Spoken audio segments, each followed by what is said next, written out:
Okay, so we've made it to question 6. These are our improper integrals.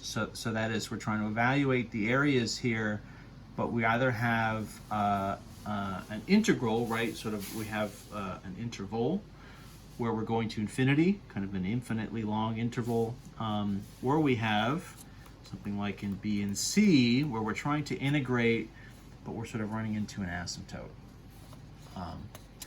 So let's run through the setups, make sure we can deal with all this stuff. So first things first, 6a. So the function here is 3 times e to the negative x. Exponential functions work always, right? And this is e to the negative x, but that's kind of fine. You can think of this as 3 over e to the x. E to the x is always positive. It's never going to hit 0, so it's not like we need to worry about any kind of asymptote or any sort of value where we're going to sort of hit a bad number or have a discontinuity or something. So the issue here really is just that we have an infinity up in the boundary. And if we think about this, so what I just said is this is essentially the equivalent of 3 over e to the x.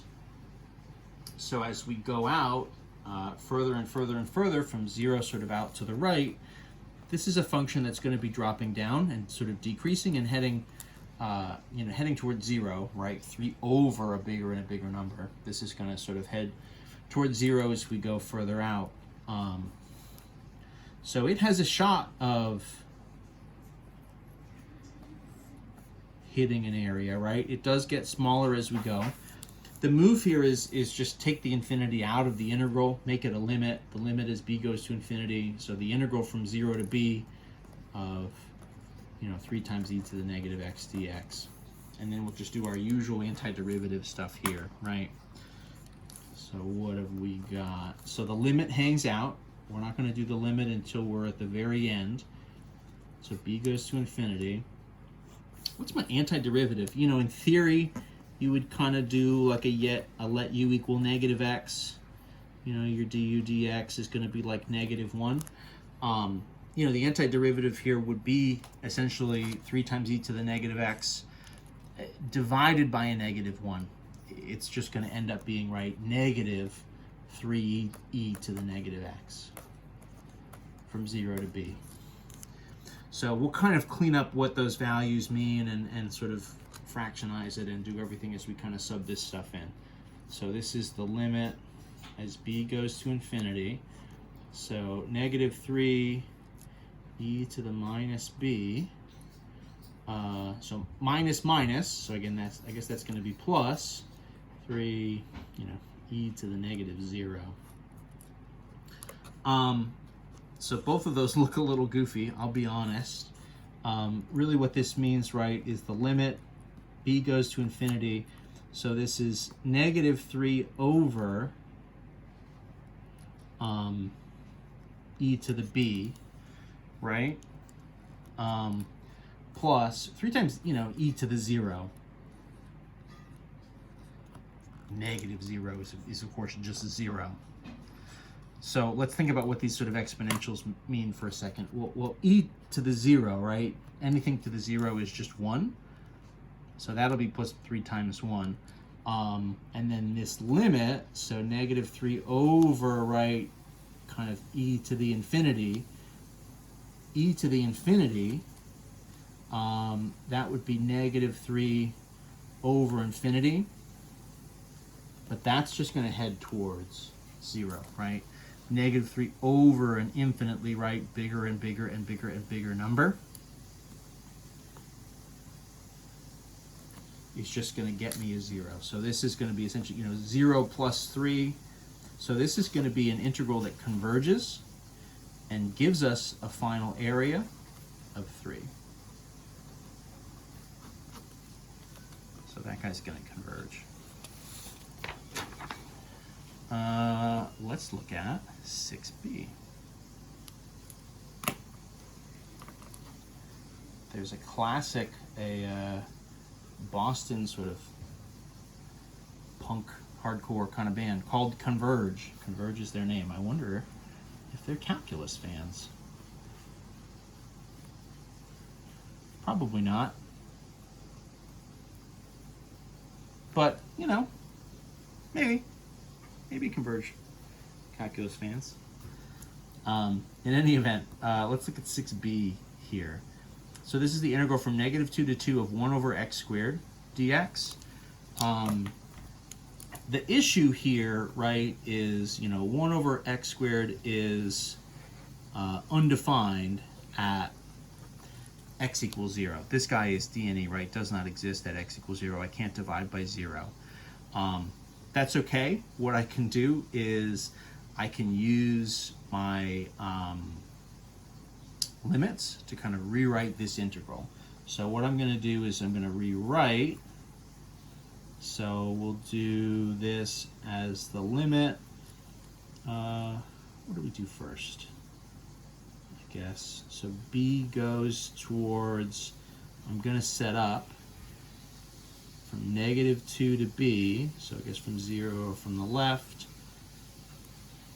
1 over x squared dx. So I'm just going to break it at 0, and I'm going to do a limit as we go from -2 to 0, so from the left, plus the limit here as a goes to 0 from the right.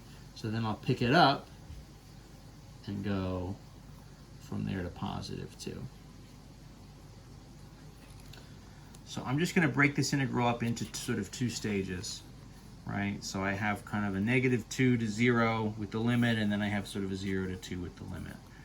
That's the move here. What's the antiderivative? So let's just kind of note, you know, I don't want to have to sort of write this twice. The antiderivative, right, 1 over x squared dx, I mean, this is the integral of, you know, x to the -2, right? So that's going to give me essentially -x to the -1, which would be sort of -1 over x. Plus, you know, plus c, this is a definite integral, so I guess I don't need the plus c's here. A -1 over x here is my antiderivative, right?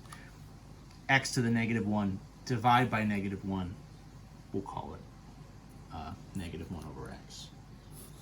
So that means these guys, what am I going to get? So my limit, so b goes to 0 from the left, so that antiderivative, -1 over x, so that's going from -2 to b, plus my limit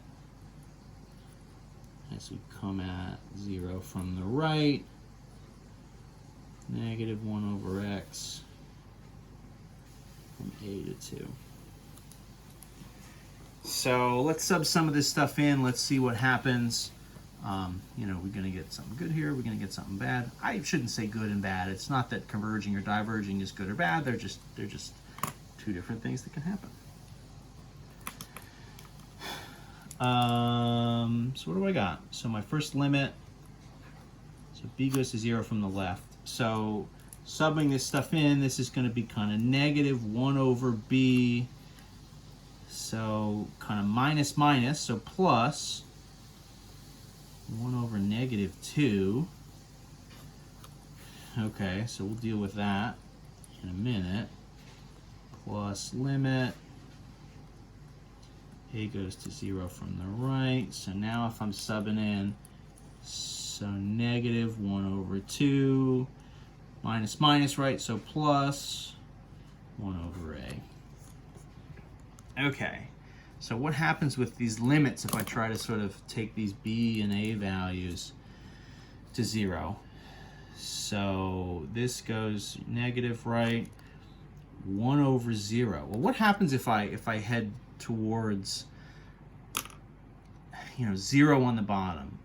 What I'm going to get is an infinitely large thing, right? Bigger and bigger and bigger. If I'm dividing by something that's very, very small, in this case, small and negative, so this is kind of negative, this would be negative. So this is a negative number over a very small negative number. So negative over negative is positive. So this is going to be a positive infinity. Okay, that's not a great sign as far as having something converge. Our favorite band here would be disappointed. It looks like we're going to diverge unless what? So infinity plus, well, what's going to happen over here? Okay, well,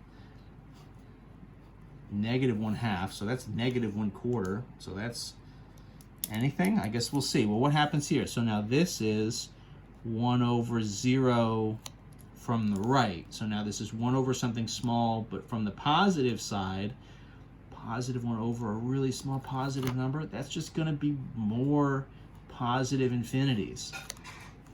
So this is infinity minus a half, plus infinity. So literally infinity plus 1, I'm sorry, infinity minus 1 plus infinity. Well, you can probably imagine here that those infinities hold a lot more weight, literally infinitely more weight than a minus 1 is going to hold. So that's not going anywhere. That's not going to give us a final value at all. That one's going to diverge. And I'm going to pause it there. We have one last to go. I might be able to fit it in, but there's no reason to force it. So I'm going to pause, and we'll finish up 6C in one last video.